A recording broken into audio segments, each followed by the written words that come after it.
After months and months of rumors and speculation about what this set could possibly be, the ultimate LEGO Harry Potter set is here, everybody. The 71043 Hogwarts Castle has been officially announced, and this thing is a monster. It's going to include, as you can see on the box, 6,020 pieces. That's good for the second largest LEGO set by piece count ever created, which is incredible. This thing is going to be huge. It's also, for that piece count, only going to cost $400. Now, given it is in micro scale, so the pieces are much smaller than you would normally have on, I would guess, a 6,000 piece set, but still, 6,000 pieces for $400 is a steal if you're looking at it that way. It's going to be available August 15th, and I cannot wait. I don't know if I'm going to end up buying this set or not, but just admiring the pictures that LEGO has released here today, I am in love with this model. It's got essentially the Great Hall, it's got some connections onto the Great Hall, it's got some pathways into the other building in the area, it's got the little dragon,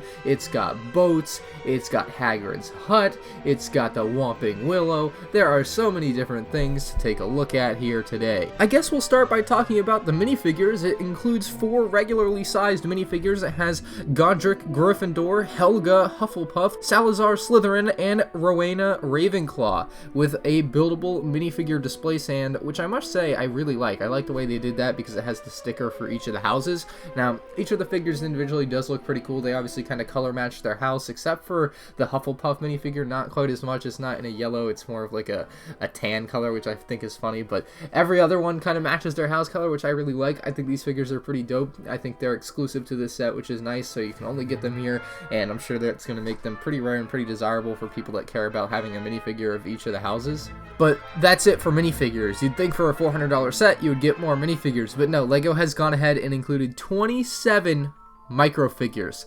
First up, we have Harry Potter, who obviously looks like Harry Potter. We then have Ron Weasley, very odd-looking fellow, and then we have Hermione Granger. Again, the hair, it feels like on the top of these figures is just a little bit too much. It just feels like it goes too high, and the face is a little bit low on the head there. Draco Malfoy. We then have Albus Dumbledore, Professor Snape, Professor McGonagall, Remus Lupin, Professor Dolores Umbridge, Argus Finch, Bellatrix Lestrange, and Lord Voldemort will wrap up our like colorful minifigures there. So we got some really nice colors. The rest of them are all going to be pretty bland comparatively, but let's continue. 3 students from each of the 4 houses, so that's what the rest of these figures are. They're not particularly named in the press release, although I'm sure they're not just completely random microfigures. I'm sure they're based off of something, although it would be kind of hard to tell because they are microfigures. There's not too much detail there. So after that, you do also get 2 chess pieces from the Hogwarts chess game, and you can see those in here with Harry, Ron, and Hermione as they're playing chess in the chess room.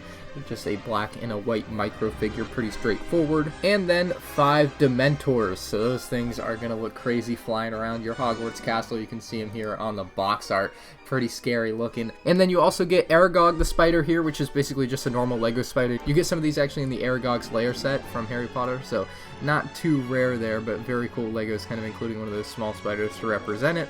And then you also get the Basilisk figure, which I believe is the snake here, which is pretty cool looking. And then lastly, the last little figure thing you get is the Hungarian Horntail Dragon, which actually looks really awesome.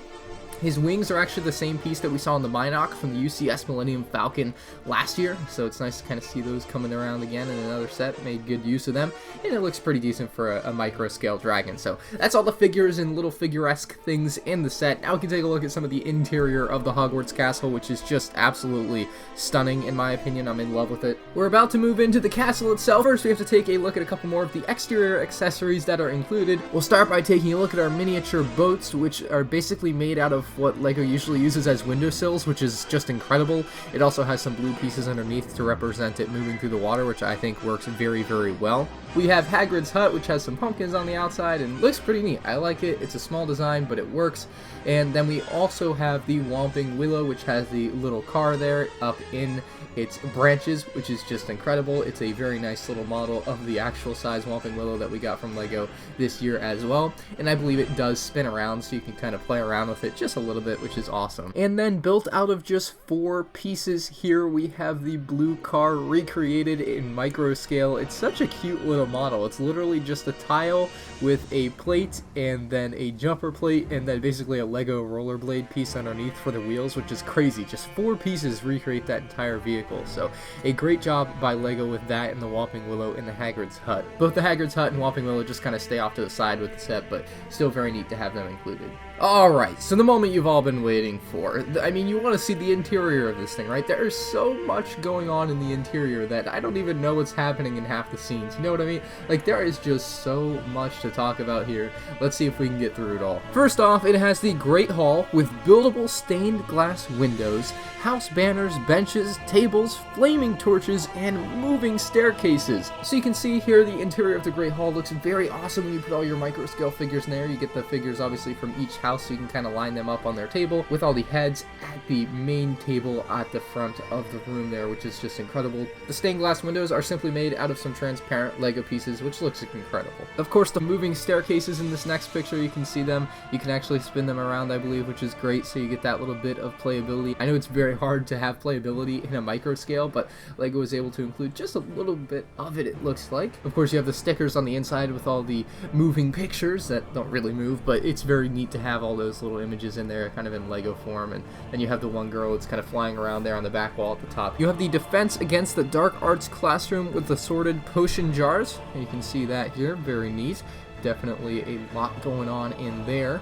Gramophone and a closet containing a Bogart. Chessboard chamber with chess piece element. Of course, we have Harry, Ron, and Hermione in here, and we took a look at this just a moment ago when we were looking at the microfigs in here.